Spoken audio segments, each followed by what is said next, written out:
Je m'appelle Angélique, je fais partie de la communauté Canção Nova, une communauté brésilienne. J'ai été élevée dans la foi, surtout dans les valeurs chrétiennes. Pour moi, Dieu, c'était un peu le Père Noël, quoi. Un vieux bonhomme barbu qui répondait un peu à nos prières, de temps en temps un peu sourd. Voilà, j'avais pas une relation avec lui très personnelle. J'avais plein de rêves. J'avais envie d'être instite, parce que j'avais envie de m'occuper de plein d'enfants. J'avais envie d'être journaliste, j'avais envie d'être écrivain, j'avais envie d'être réalisatrice de films. Voilà, j'avais vraiment plein de rêves, d'être chanteuse, d'être musicienne. Mais en même temps, je savais pas quoi faire de ma vie. J'ai été passionnée par la vie de Mère Teresa. Et je me suis dit, cette bonne femme qui est rien du tout, toute petite, ridicule, toute maigre, toute courbée, elle change les choses, elle fait la différence.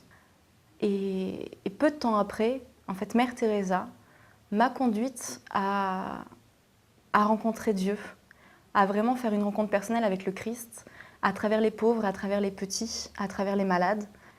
Et ça a été une conquête, en fait, le Christ. Voilà, et j'ai pas eu une apparition, j'ai pas eu une conversion fulgurante, mais le Christ m'a vraiment séduite, jour après jour, à travers voilà, ce sentiment d'avoir un sens. La vie prenait sens à travers le service des pauvres. Quand j'ai eu 21 ans, j'ai pris la décision de partir à Calcutta quelques mois et pour donner un peu de mon temps. Et en fait, une fois que j'étais là-bas, je me suis rendu compte que donner un peu de mon temps, donner 3 mois de ma vie, c'était ridicule. Que j'avais envie de donner beaucoup plus, sauf que je ne savais pas comment. Et du coup, j'avais un petit peu lancé un défi à Dieu en lui disant, voilà Seigneur, quand je te donne 3 mois de ma vie à Calcutta, mais quand je reviens de Calcutta, quand je reviens en France, je veux que tu me dises où tu veux que je passe ma vie, qu'est-ce que tu veux pour ma vie vraiment. Je reviens en France et je rencontre la communauté Canção Nova qui venait d'ouvrir un groupe de prière dans ma paroisse. Et je commence à participer, voilà, de temps en temps. Et là, j'ai été très touchée.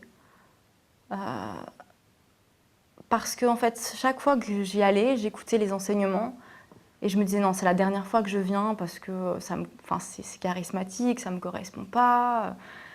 Mais ce qu'ils disaient, ce que chacun venait dire, ça me touchait vraiment parce que j'avais le sentiment que les phrases qu'ils pouvaient prononcer, surtout les citations qu'ils faisaient du fondateur de la communauté, le Père Jonas, j'avais l'impression que ces phrases avaient été écrites pour moi.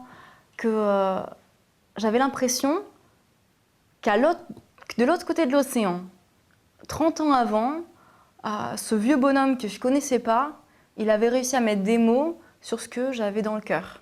Donc je me suis rapprochée peu à peu de la communauté, jusqu'à me décider, après beaucoup de luttes intérieures, à commencer le chemin vocationnel. Ça n'a pas été facile à faire, à prendre cette décision. Puis je me suis lancée, avec prudence, avec discernement, donc j'ai fait un chemin avec la communauté, des retraites. Puis au bout d'un moment, j'ai plongé. Et c'est vraiment un passage de l'Évangile qui m'a encouragée à faire le grand saut. Un disciple qui arrive et qui demande à Jésus « Laisse-moi aller enterrer mon père ». Et Jésus répond « Laisse les morts enterrer leurs morts ». Et cette phrase, elle m'a vraiment choquée. Je me suis dit « Purée, Jésus, il est dur quand même là ». Mais je me suis dit non, c'est comme ça qu'il faut que j'avance. Tout ce qui en moi pouvait raccrocher la vieille femme à sa vieille vie en fait, parce que j'avais ma voiture, j'avais mon boulot, j'avais ma vie, quoi, j'avais mes amis. Dans la paroisse, les gens me trouvaient sympa, parce que j'étais engagée, donc du coup, voilà, tout roulait bien. Nos rêves, ils sont petits en comparaison avec ce que Dieu veut nous donner. Je peux dire qu'en 6 mois dans la communauté, Dieu m'a permis de réaliser tous les rêves d'enfant que j'avais.